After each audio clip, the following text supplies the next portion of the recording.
Open world games. You've probably heard of them a lot this past generation. There is a certain level of fatigue towards open world experiences that has come about recently. But it isn't a fatigue with open world experiences on a whole, it's the type of experiences that have been on offer. We've all experienced an open world that we can get lost in, whether it is for its stunning world design, memorable characters, or the journey itself. I remember the first time I played Fallout 3 and I stepped out into the wasteland. The young, wide-eyed me at the time was overwhelmed with options and directions I could explore, and it hit me like a, wow, this is next gen. But what is it about these experiences that creates these feelings for us? I believe there is two large contributing factors at play, and the first is curiosity and the second being discovery. So, before we get into the gamer talk, let's take a brief look at these two terms.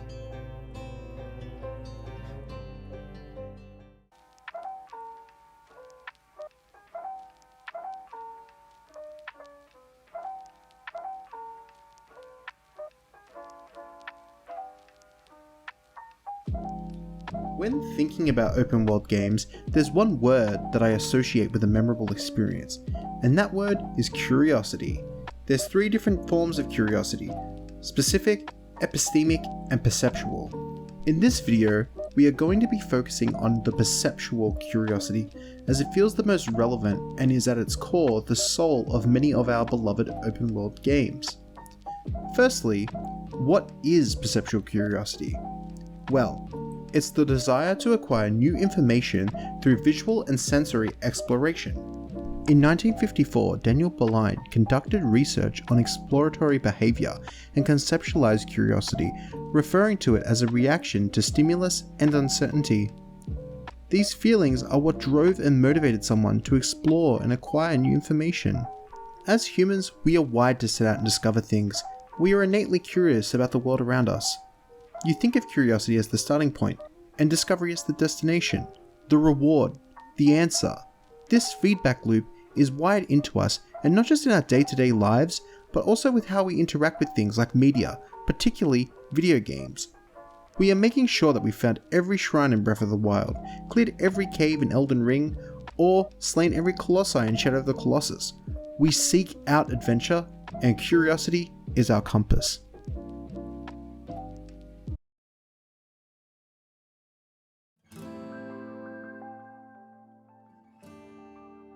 Most of us have probably played an open world game at some point in our lives.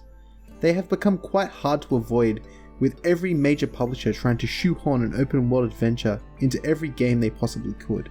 One of the most notable for this trend is Ubisoft, who over the past decade saw success with franchises such as Far Cry and Assassin's Creed, which were open world games that popularized many of the now industry standard mechanics for open world games, such as raider camps, climbing towers to reveal locations, and the ping mechanic, which would light up all interactable items in an area or highlight enemies.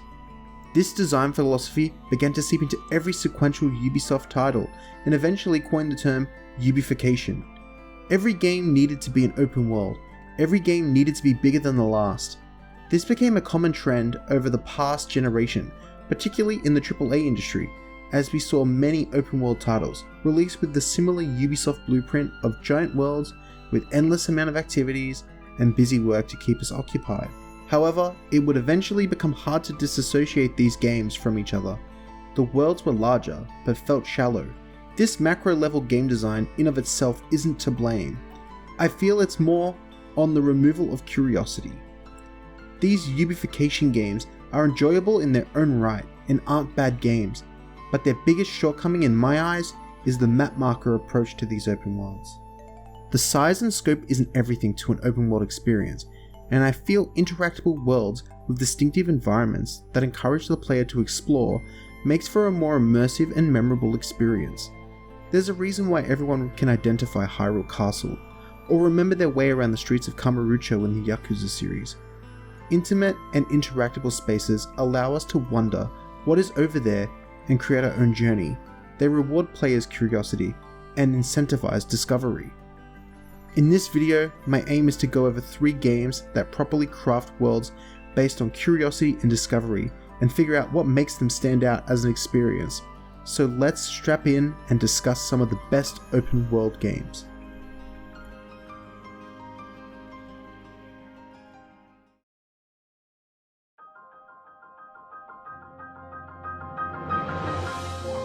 There is nothing as beautiful and picturesque as the opening sequence of Breath of the Wild. As the panoramic camera spins around, exposing the player to the world of Hyrule, they are immediately greeted with mountains, volcanoes, castles, sparking the spirit of inquiry in the player. Breath of the Wild's world is calling out for your attention with stunning environments it's begging to be explored. But hey, don't take my word for it. I'll let the game speak for itself.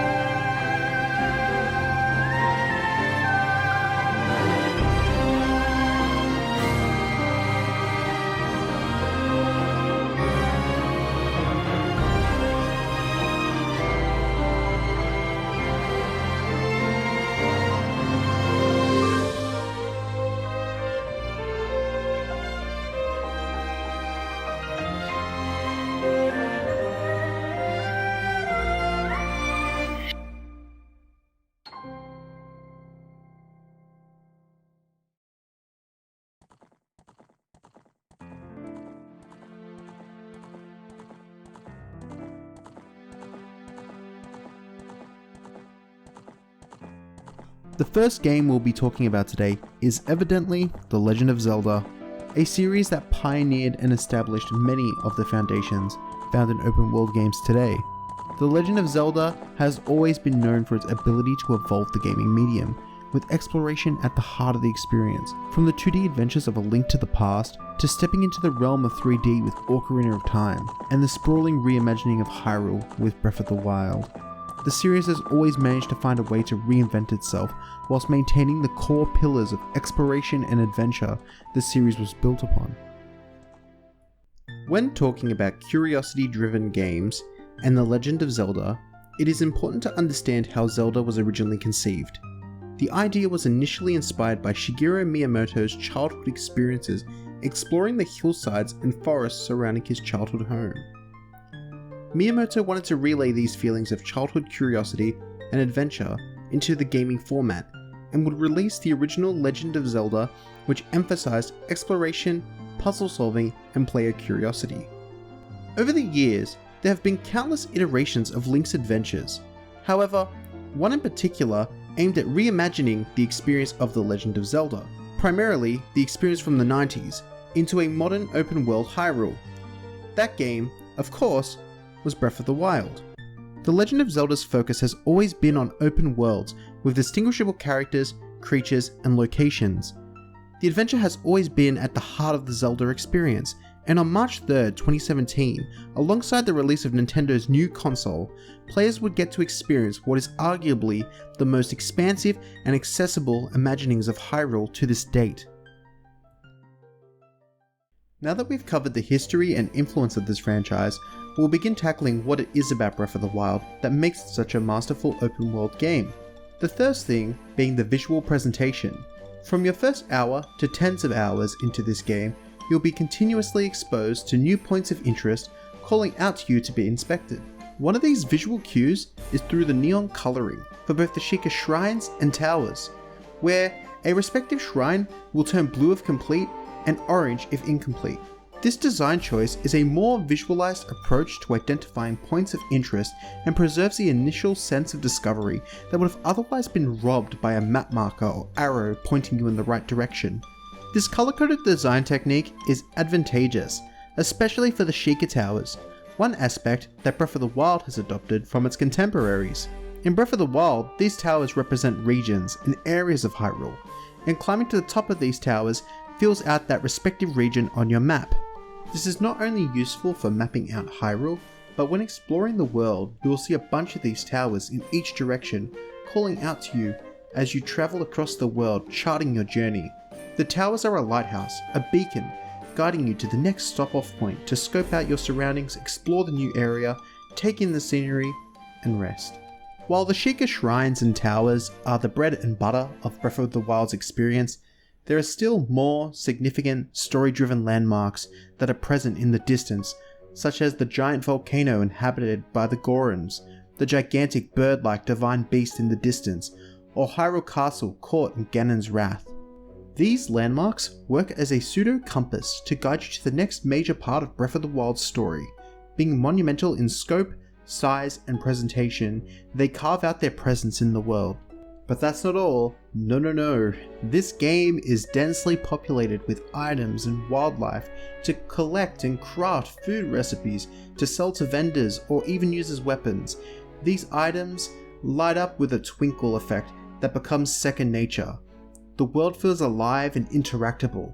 You'll be 1 second running along and collecting fruits and plants, and next stumble upon an enemy camp. How you approach these encounters depends on your playstyle. The enemies will react accordingly based on whether they hear or see you. Clearing these camps usually results with a small reward, like a weapon or a shield. In this game, stumbling off the main path may lead you to some unique encounters, like a mini-boss, who will prove a challenge to most players on the first encounter. Breath of the Wild's Hyrule is alive, daring you to explore and uncover its mysteries.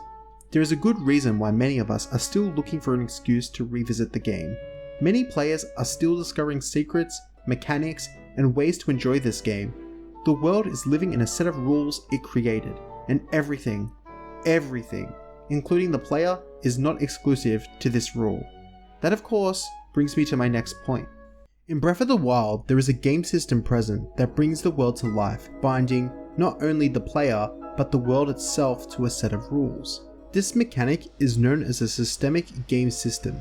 How these systemic systems work is that each individual system in the game can have an impact on another system.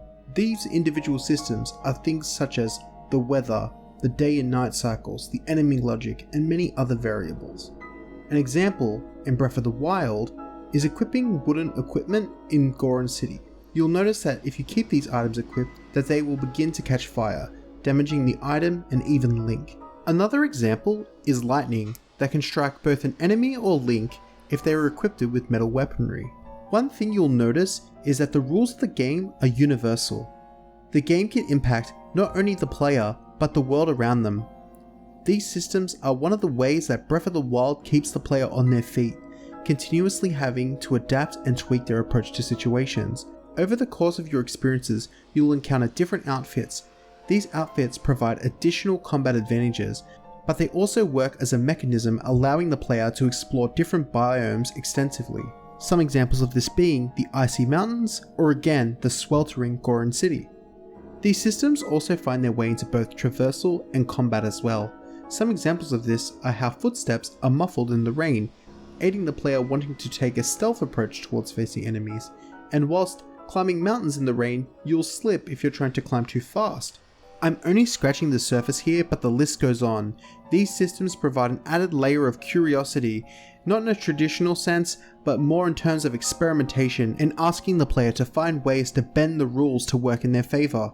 Everything from the moment you are let off into the world of Breath of the Wild feels like a mystery, and through each encounter, you take one step further to mastery. Lastly, I would like to talk about an idea that Eiji Aonuma referred to as an open-air world concept. Aonuma had the idea of this open-air world during the development of Wind Waker, which came in the form of riding a boat and being able to dock into different islands. However, due to hardware limitations, this concept wouldn't be fully realized. This idea was also built upon in Skyward Sword, having Link be dropped into areas.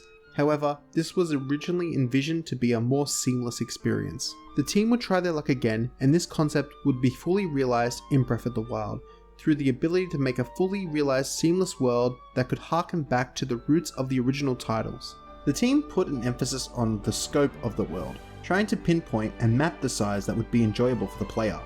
Director Hidemaru Fujibayashi compared Hyrule to Kyoto in terms of travel distance to calculate the bearings and time it would take between each location. The sound team put an intentional focus towards ambient music over exciting music, feeling as it would provide a more authentic experience to the scenery and discoveries made by the player.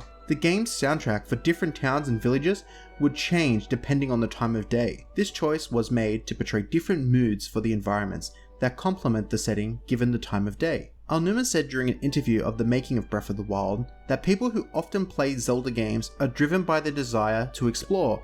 This sentiment can be found throughout all aspects of Breath of the Wild, and is in large part why the gaming community look back on this game so fondly and anticipate the arrival of its sequel. I expect for many years to come, fans and newcomers alike will continue to uncover new mysteries baked into this labyrinth of a world, living on its legend.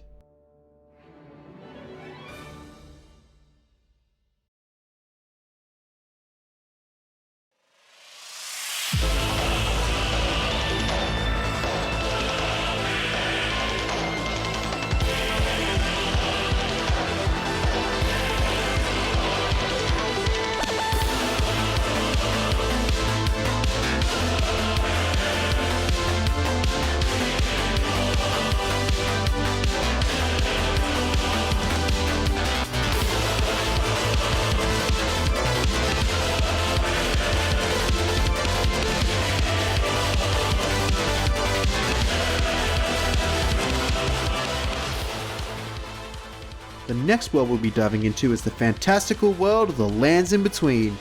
Oh yes, that's right, we'll be discussing Elden Ring. We'll begin by reflecting on the development of Elden Ring. It's February 25th, 2022. From Software is set to release their next major IP, carrying the foundations of the Souls-like genre it had laid out over the past decade. Not much was known about this IP, other than its name, Elden Ring. Elden Ring would be the series' first outing in an open world, and would see the return of long-standing director Hidetaka Miyazaki. Miyazaki expressed that with Elden Ring there would be an emphasis on environmental storytelling. Miyazaki also discussed influences for Elden Ring, including The Legend of Zelda, Breath of the Wild, inspiring the level of freedom available to the player regarding exploration. Shadow of the Colossus would also influence the visuals for Elden Ring.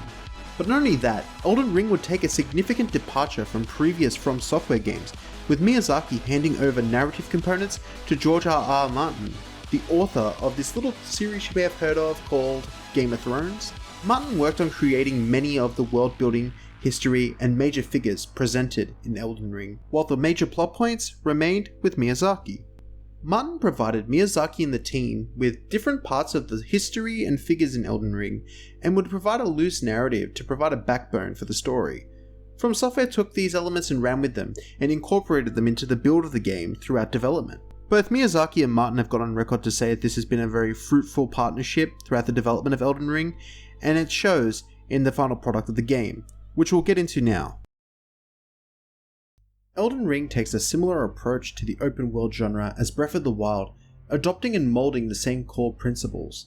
Miyazaki stated throughout the development cycle he wanted to ensure that the lands in between felt accessible, meaning that players would be given choices and options. Players would begin at the same starting point but be able to venture off into different directions. The players, given the nature of Soulsborne games, may be faced with a difficult encounter. However, in Elden Ring, unlike previous entries, players are provided the ability to leave and explore, and then circle back later when they feel more equipped for the challenge. Or, in traditional Souls-like fashion, approach the boss and master that encounter, which may also entail dying a lot. Elden Ring will throw you into this living, breathing world that enables the player to explore at their own pace.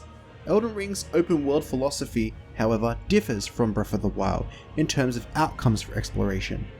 Where Breath of the Wild is calling out to be explored, Elden Ring is pushing you back with strong foes that'll present themselves.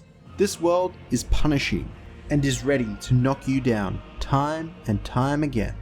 Elden Ring's sense of discovery isn't entirely through the conventional means of finding items or dungeons to explore, but instead through the addition of boss encounters referred to as field bosses.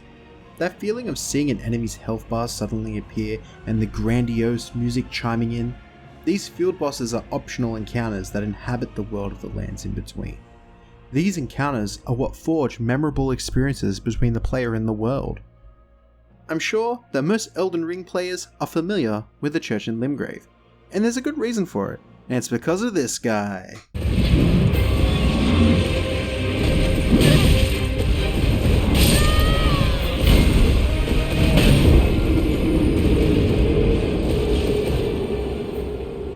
is crafted in a way that feels large and expansive, with a lot of empty space in between. This isn't said as a pejorative. This open space works as a reflective moment for the player to take in and absorb the world around them. These quiet moments work as a pause for reflection for the player. Through this pause, the player will often be surprised when they find a cave, dungeon, or field boss encounter. This loop between reflective and discovery moments work as an ebb and flow that creates a continuous and engaging gameplay loop.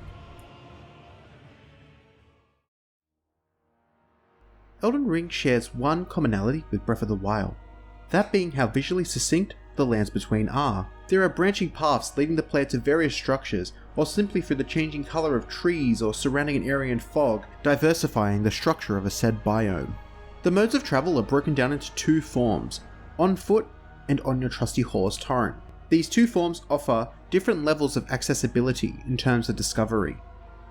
This isn't only because travelling via horse is faster, but while riding Torrent, you can jump and access areas in this world that wouldn't otherwise be accessible on foot. I know that we've made a few comparisons here to something like Breath of the Wild, and I know that Miyazaki did take influence from it, but these two games are very different, and one of the major differences is in the overall essence and vibe of the world. If there is one thing that Elden Ring would want to make known to you, it is that this world is brutal. This world is unforgiving, and whilst the lands between beg to be explored, much like Breath of the Wild, the world itself and what it inhabits is going to fight tooth and claw to push you back and ensure that you don't get there. All the different enemies sprawling this world are on a mission to ensure that your attempts of becoming the next Elden Lord remain futile. Elden Ring provides the traditional aspects of structured exploration through what is referred to as a minor dungeon. These minor dungeons populate every area of the lands between, and often will take the form of a cave, mine, or tomb.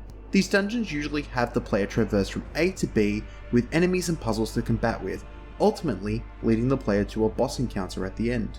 Elden Ring's world design, whilst primarily operating as an open world game, does pull from its previous entry's levels design, creating locations referred to as legacy dungeons. These legacy dungeons will often remove players from their mount.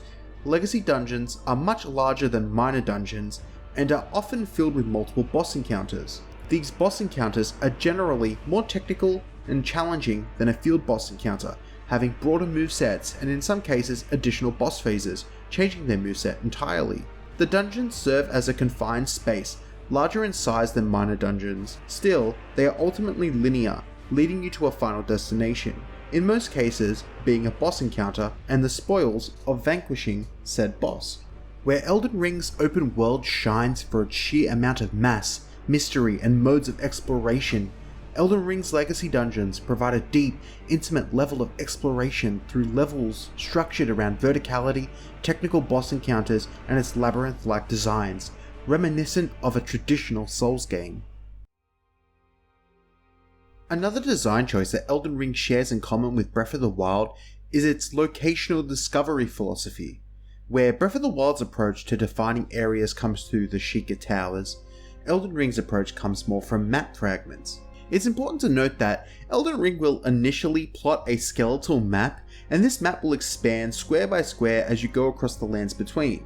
However, these map fragments offer a proper fleshed out understanding of a particular map region. A map fragment will highlight and identify points of interest such as buildings, bridges, or general structures. This can provide the player a visual identifier aiding exploration and reinforcing the areas ventured and the unknown regions, while not giving away how much to explore and even a way to enter a said location. These map fragments are used to help the player scope out a region and work as an incentive for the player to help explore and hopefully stumble upon something in the process.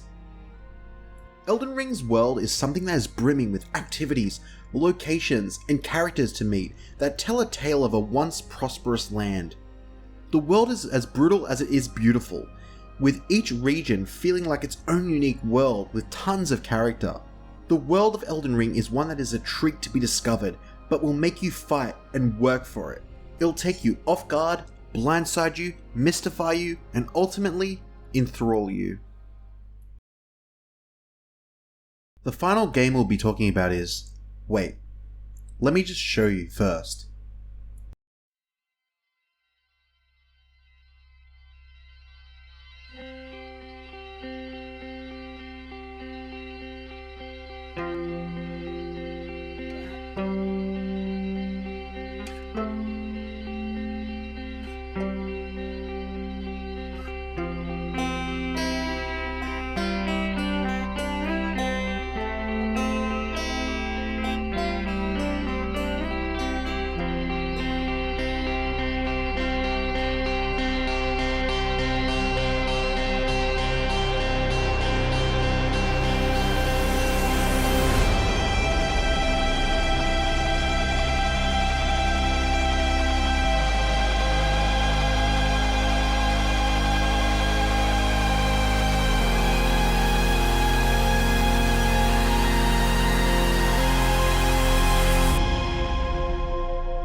The Outer Wilds is the personification of curiosity-driven discovery in video games, exposing the player to an open-world sandbox with a strong emphasis on exploration and puzzle solving.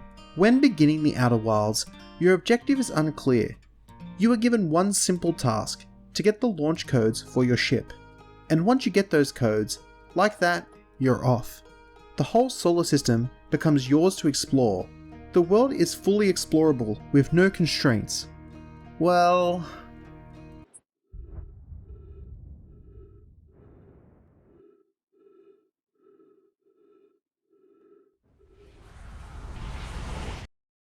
Okay, you got me. Maybe there's one constraint, but this constraint is more of a mechanic, holding the player in check.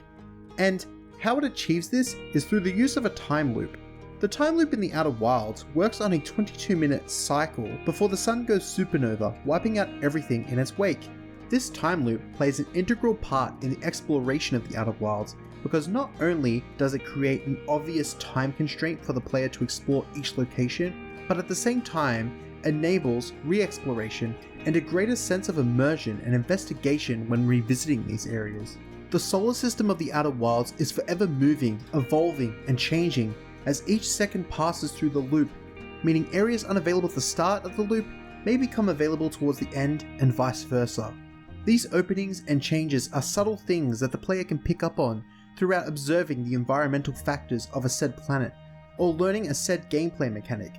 But this is something more we'll dive into shortly. But first I'd like to talk about the development of the Outer Wilds, as I feel it's integral to this concept of curiosity-driven open worlds.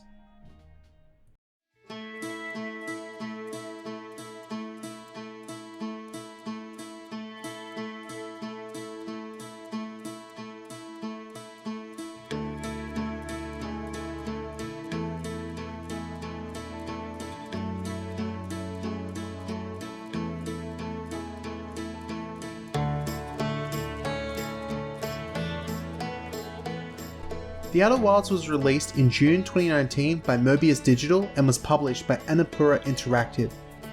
However, the project began as a thesis project by Alex Beecham, who was looking for an inventive way to further invoke player curiosity into video games.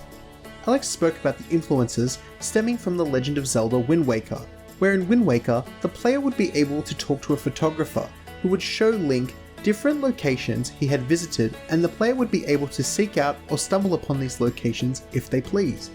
This thesis project came to be known as the Outer Wilds, and throughout the years went on to win various awards and eventually be picked up by the publisher Annapurna Interactive for a proper release.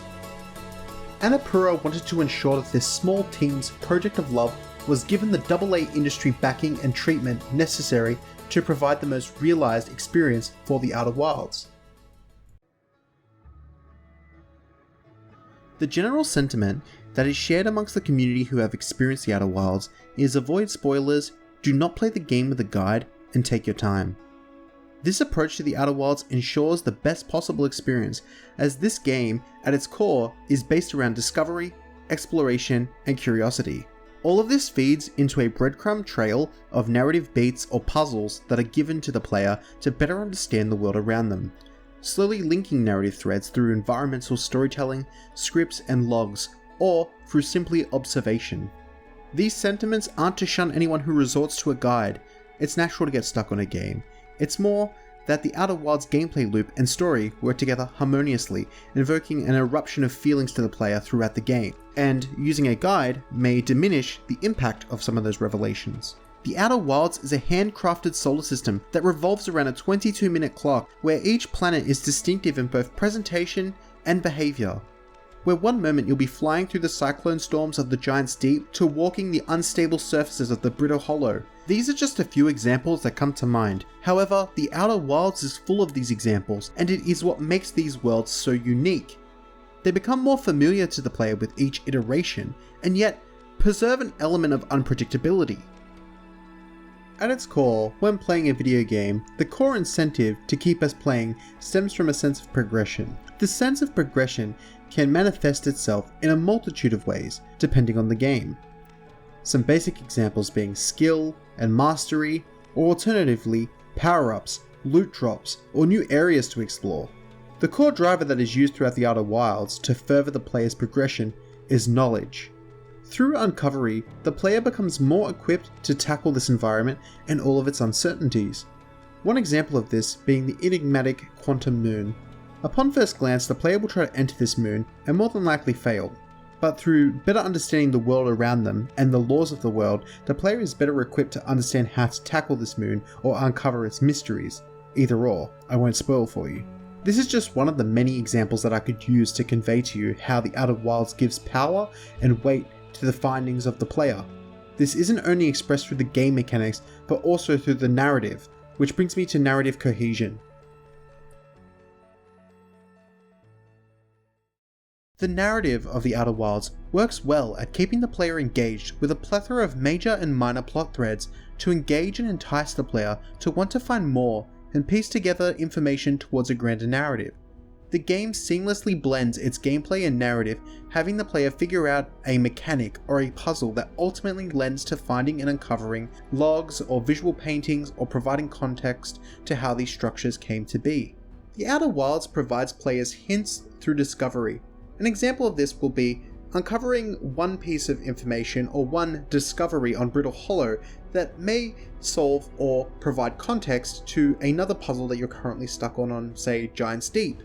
Through exploration, you uncover more ways to approach the world and solve its mysteries, whilst unraveling the narrative beats in parallel. This means that you are encouraged to be curious and rewarded for it too through the knowledge of your discoveries. It's a satisfying loop that allows the player to remain continuously engaged in all aspects of the Outer Wilds. You are constantly learning and understanding the solar system both mechanically and historically.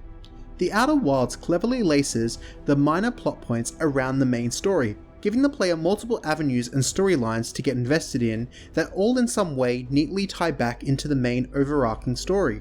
The Outer Wilds narrative is so impactful because of how harmonious it is with all aspects of the game, and the music is no outlier, as the soundtrack for the Outer Wilds is what sets the tone for the experience, and provides a unique use of audio tools to entice player discovery.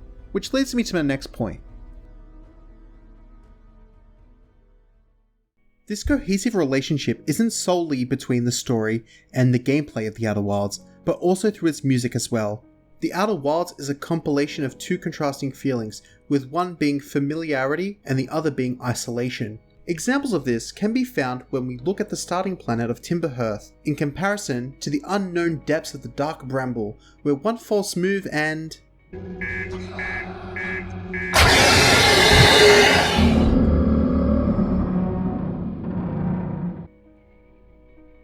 The music creates the atmosphere, the isolating feeling of traveling through space on your own.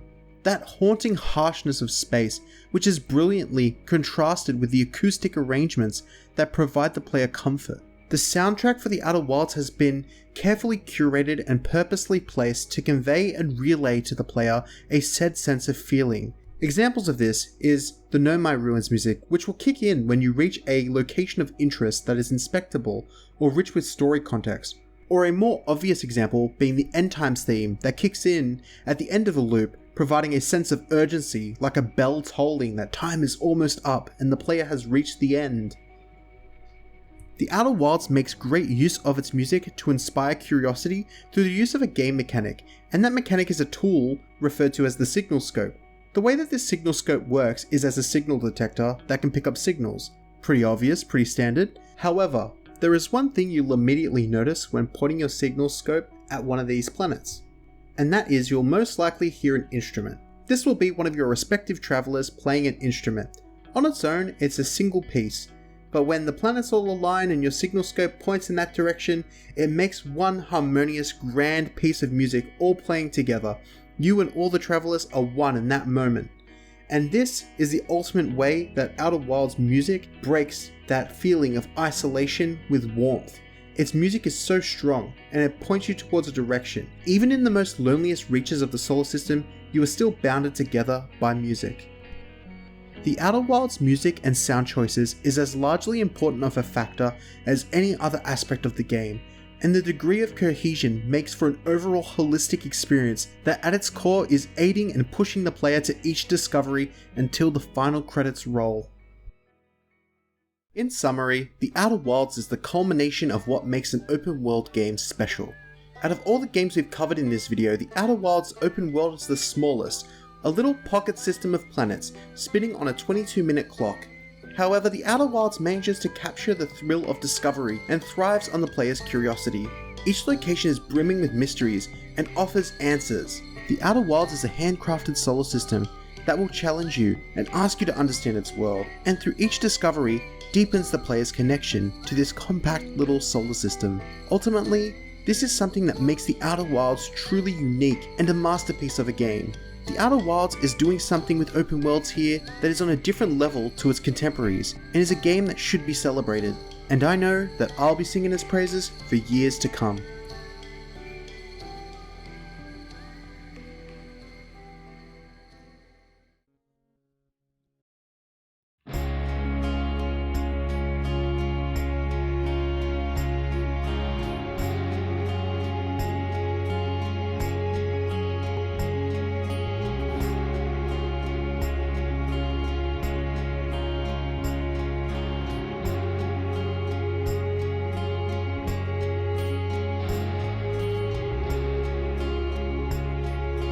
In closing, there are a wealth of open world games, and we're at a point where we're spoiled for choice. Are curiosity-driven open worlds the best open world games to experience? Who's to really say? At the end of the day, we're all searching for different experiences from the games we play, and the gaming landscape is continuously evolving each year. There are games that can feel fun and familiar and refine the formulas that we've grown to know, but ultimately, it's my belief that curiosity-driven games provide fun through the unknown and mastery through discovery. There are so many games that aim to invoke a feeling into the player. There is a distinctive feeling that has stuck with me from my first time experiencing these games. There is a bond between the player and the world that is formed. These worlds feel like a place you used to often visit, that you're nostalgic to return to relive the memories and recapture that first time. Open world games aren't an easy feat for developers to make, and whilst there is a current fatigue towards this genre, I believe that curiosity-driven worlds breathe new life into this space. These are games that you'll remember for the subtle details, the quiet moments of wondering, the courageous moments of challenge, and the inspiring moments of discovery. This, my friends, is the beauty of curiosity-driven open worlds.